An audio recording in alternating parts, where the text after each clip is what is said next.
han construido desde el municipio con mano de obra local, con presupuesto del municipio. Él estaba muy interesado en mostrarme la calidad de su mano de obra. Nosotros tenemos la intención de conveniar en algún momento con el municipio, hacer un Mirá. aporte desde el Instituto de Materiales con mano de Ujú, obra local. Así que bueno, estaba muy interesado él que lo visite y ujú. aprovechamos el viaje para determinar cuál va a ser el sitio donde vamos a implantar estas 10 viviendas de un dormitorio que Ujú. vamos a ejecutar desde el Instituto de Viviendas Sí, con el programa Ñachec. bien. Excelente. Y este modelo que estuvieron viendo ahí con Colonia Aborigen, que en realidad lo hacía, como decía el municipio, ¿se podría llegar a replicar en otros municipios? El prototipo que construyó el municipio Sí. es de autoría municipal. Ujú, bien, Nosotros tenemos nuestro propio prototipo, tengo bien. un equipo excelente de arquitectos que trabajan desde hace mucho tiempo. Hemos diseñado una vivienda que va a crecer modularmente, por eso se llama Bien. módulo progresivo. Ujú, En este caso en particular, en estas primeras localidades de Ñachec, vamos a construir exclusivamente viviendas de un dormitorio, pero ujú. el programa Ñachec, en este eje número 3 que tiene que ver con soluciones habitacionales, nos permite intervenir en viviendas consolidadas con cualquier ambiente o espacio que haga falta a una casa si es que Claro. constructivamente se encuentra en condiciones. Entonces, si a tu casa lo que le falta es otro dormitorio, tenemos ya diseñado esto. Por supuesto que arrancamos desde un módulo básico que sería un dormitorio o un baño Ujú, y tenemos la posibilidad de construir hasta vivienda de 2 dormitorios. Nosotros vamos a construir nuestro prototipo en toda la provincia, todos ujú. iguales. Excelente. Cuando hablamos de módulos que se pueden de alguna manera crecer, digamos, una persona que tiene su vivienda tiene la posibilidad de avanzar en la construcción, supongamos, ahí ya hablamos de losa, de columnas y demás, de estructura como para poder agrandar después. En realidad el programa Ñachec no contempla la posibilidad de hacer estructuras independientes de columnas, vigas y losas. Ajá. Nosotros vamos más a un sistema tradicional, que es lo que se utiliza normalmente en el interior provincial, Sí, en una gran parte de la provincia. sí, Techo de chapa, con Sí, cubierta, sí. con estructura metálica. Nosotros lo que planteamos desde el Ñachec, lo conversamos mucho con el gobernador, y esto de que él sea arquitecto a mí me facilita muchísimo la conversación y la comunicación con él. Hablamos el mismo idioma. claro. Yo les decía, tenemos la posibilidad de fusionar dos Ujú. prácticas que se hicieron en la provincia en los últimos 20 años. Por un lado, la vivienda HIPO de Ángel Rosas, que era una vivienda social Ujú, destinada a sectores más vulnerables de la sociedad, Sí. con mínimos niveles de terminación, pero que no permitía ampliación o refacción de vivienda, se construía exclusivamente la casa. ujú. Y además el programa Mejor Vivir, que se ejecutó básicamente durante la gestión de Roy Nikich, que se habían ejecutado más de 16.000 intervenciones en toda la provincia, Sí. pero el Mejor Vivir tampoco permitía construir vivienda completa, solamente eran módulos habitacionales. Ujú. Entonces, desde el eje número 3 de Ñachec, fusionamos estas dos ideas y ahora sí nos permite a nosotros construir un módulo. Decía, vos necesitas tu baño, necesitas tu cocina, necesitas un dormitorio. Bueno, nos permite el programa, y si hiciera falta construir una vivienda completa porque la situación familiar lo amerita, por supuesto tenemos la opción de hacer, como en este caso, viviendas de un dormitorio o de 2 dormitorios. Ujú. Perfecto. Excelente. El año pasado, creo que fue en noviembre, sí, los últimos meses cuando se abrió la inscripción para líneas de créditos. ¿Cuál fue el balance, digamos, de esa gestión específica y cómo va a continuar en este 2025? Nosotros este Chaco a la Obra lo hemos lanzado el último trimestre del año pasado. Sí, Hicimos el sí, sí. sorteo de los primeros 180 beneficiarios, teniendo en cuenta que son 30 por mes. Ujú. Entonces tenemos ya medianamente cubierto el primer semestre de este Bien. 2025. Habíamos sorteado unas 60 familias Ujú. suplentes también, que iban a reemplazar a aquellos que no cumplieran con los requisitos. Y en el caso de que existiera un remanente entre familias suplentes que no pasen a ser titulares, automáticamente se transformaban en titulares para el segundo semestre del Ah, bien. 2025. Tenemos la comisión evaluadora especial que hemos conformado para este Chaco la Obra, trabajando a destajo. Gente que no se ha tomado licencia todavía y los tengo trabajando a full. Enero estamos en receso administrativo en el gobierno, entonces yo no puedo pagar, no puedo tramitar ningún tipo de pago. Esto Es yo ya lo cierto, había claro. advertido Ujú. el año pasado, que en el mes de febrero, comenzando febrero, se iban a acumular los beneficiarios que correspondían al mes de enero y los del mes de febrero por Claro. única vez. Sí.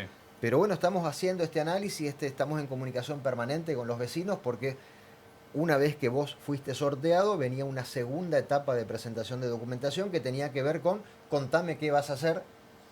Yo que necesito saber no solamente que vas a arreglar tu dormitorio Sí. o tu casa, sino que además quiero saber las cantidades de trabajo que eso implica, Claro. para poder determinar el préstamo que se te va a otorgar. Así que bueno, estamos en esta etapa. Perfecto. Excelente. En cuanto a, que lo mencionabas, en cuanto a las deudas de las cuotas, de los pagos, ¿cómo se están regularizando? ¿Cómo está avanzando este programa? Está avanzando bien. Ujú. Nosotros pusimos en marcha varias líneas de acción el año pasado, tendiente en principio a concientizar a la familia Sí. que pagar una cuota de la vivienda, más que un acto solidario, es una responsabilidad civil de la familia devolverle al Estado lo que el Estado hizo por vos, Ujú. teniendo en cuenta además que estamos en una provincia con un 56% de familias bajo la línea de pobreza. Eso es con lo que nos habíamos encontrado, una Ujú. situación económica bastante crítica, muy crítica Ujú. a nivel país y a nivel provincia, que la nación había determinado no financiar más la construcción de viviendas sociales, y a partir de allí somos las provincias, las jurisdicciones, quienes debemos con recursos propios seguir financiando esta obra, y nosotros nos encontramos con dos fuentes de recursos solamente, Ujú. lo que nos corresponde por FONAVI, por Sí. ley del Fondo Nacional de la Vivienda, que todos los meses la nación nos paga a todas las jurisdicciones del país, y por otro lado el recupero de las cuotas.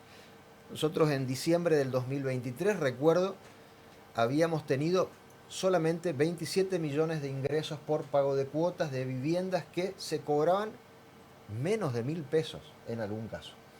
Y aún así, cobrando menos de 1.000 pesos, que en diciembre del 2023 equivalía a medio kilo de pan, y yo es tan gráfico el ejemplo que lo repito siempre, aún así habían muchísimas familias, casi el 70% de las familias que debían pagar sus viviendas no lo hacían. Ujú. Sí. Entonces comencé un trabajo de concientización muy fuerte, comenzamos un trabajo en territorio muy importante, son 35 localidades las que nos habíamos puesto como meta visitar el año pasado, lo Sí. hemos cumplido, en donde fuimos con 15, 20 personas del Instituto de Viviendas de distintas áreas. Ujú.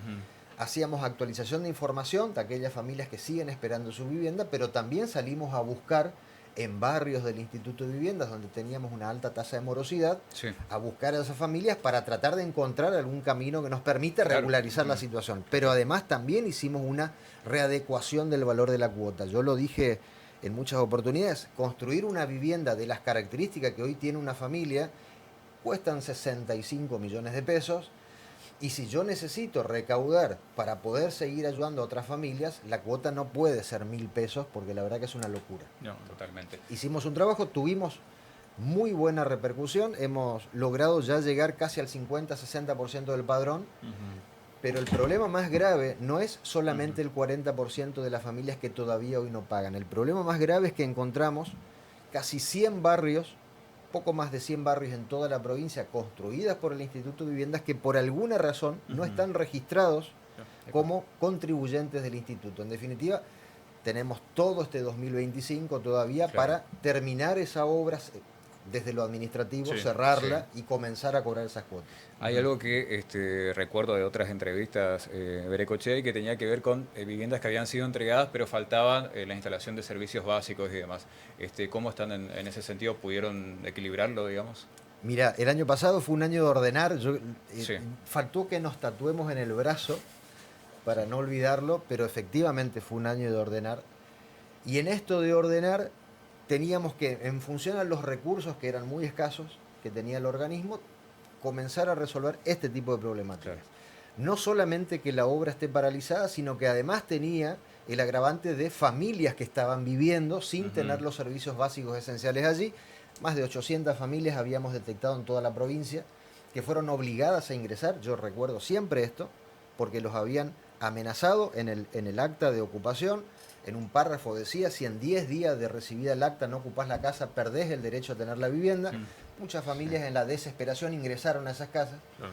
Pero lo que hicimos el año pasado fue, en función a los recursos que disponíamos, priorizar justamente la continuidad de aquellas obras de viviendas que estaban terminadas, Ujú. pero que faltaban los servicios básicos indispensables. Yo lo dije muchas veces y lo vuelvo a repetir, el Estado Nacional financia todo lo que ocurre dentro del lote. Ujú. Hay contratos firmados con empresas, hay convenios vigentes entre nación y provincia, Sí. y la provincia financia toda la obra referida a línea municipal hacia afuera, provisión de agua, provisión de red eléctrica, veredas, apertura de calles, desagües pluviales, etc. Sí. Esto hacía que, por más que yo tenga la mejor predisposición de terminar una obra de vivienda que estaba paralizada, no podía ingresar al terreno a terminarla hasta tanto la nación no nos pase a la provincia la obra. Claro. No es tan simple, lo he conversado muchas veces con el gobernador. La nación está realmente muy desesperado por traspasar las obras de viviendas a las provincias, Sí. pero es tan engorroso administrativamente esto porque hay, en nuestro caso, casi 180 contratos desde nación a provincia. Es tan engorroso el trámite que les llevó prácticamente todo el año y no lo han podido resolver. Nos han pasado muy pocas obras de viviendas a la provincia, de las cuales nosotros construimos. Sí. 36 viviendas en Castel y las hemos terminado y las hemos entregado con el gobernador, estas 72 viviendas a fin de año.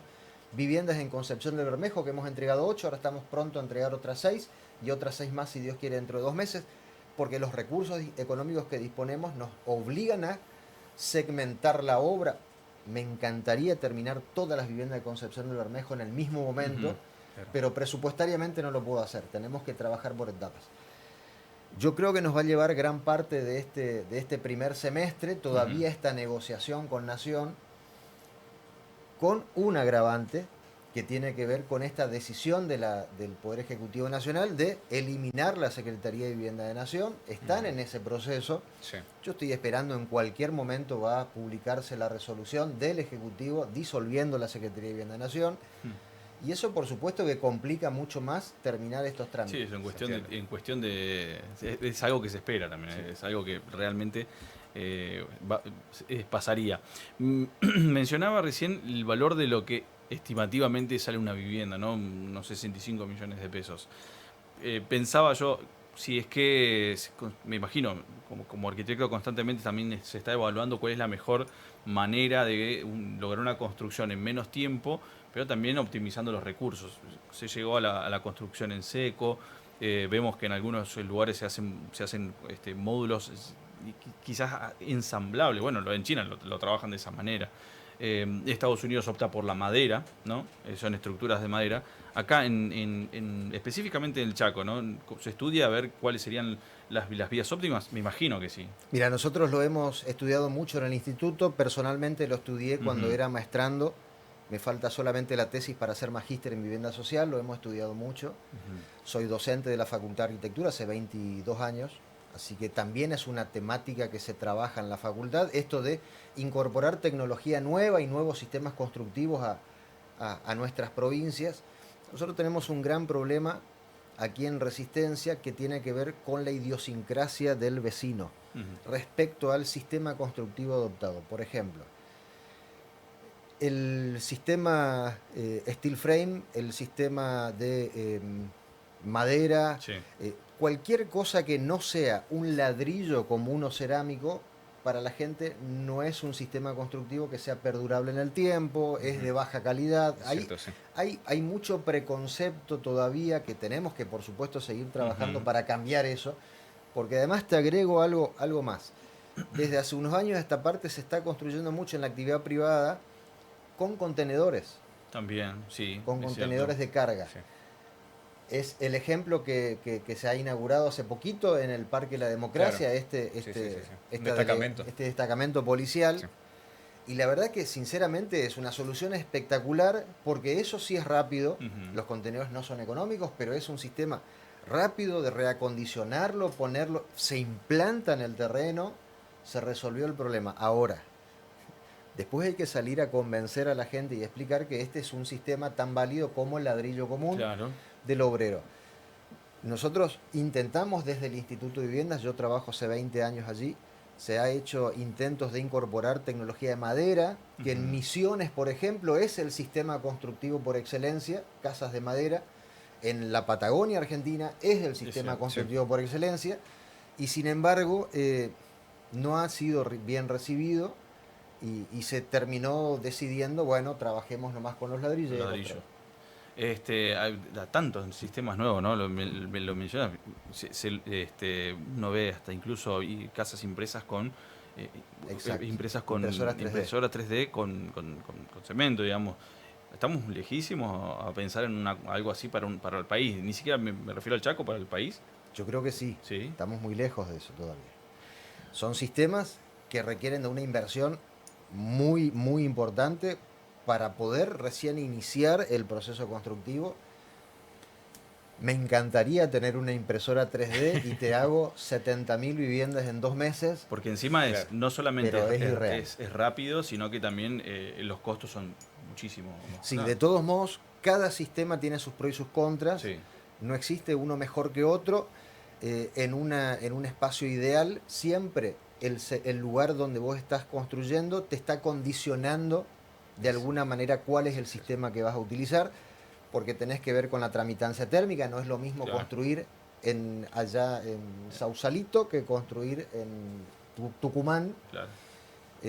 Pero sí, por supuesto que a mí me encantaría como arquitecto tener la posibilidad de disponer de cualquiera de los sistemas constructivos que existen en el mundo hoy y poder ir acomodando, en todo caso, mi política habitacional Ujú. respecto a eso, pero es muy difícil de hacerlo. Comenzamos, comenzamos hablando de la visita, ¿no es cierto?, a Colonia Aborigen y demás. ¿Cuáles serán los próximos pasos o localidades donde estarán visitando, donde estarán haciendo gestiones en las próximas semanas? Después de Colonia Aborigen Sí. me fui hasta la presidencia Roque Sáenz Peña y estuve Sí. recorriendo 29 obras, 29 viviendas de una obra que hemos logrado, de estas poquitas que te contaba que pasaron a provincia, hemos Sí. logrado reactivar. Ahí se están haciendo no solamente las redes de infraestructura para 220 viviendas, sino que además esta obra que pudo pasar a la provincia la estamos iniciando.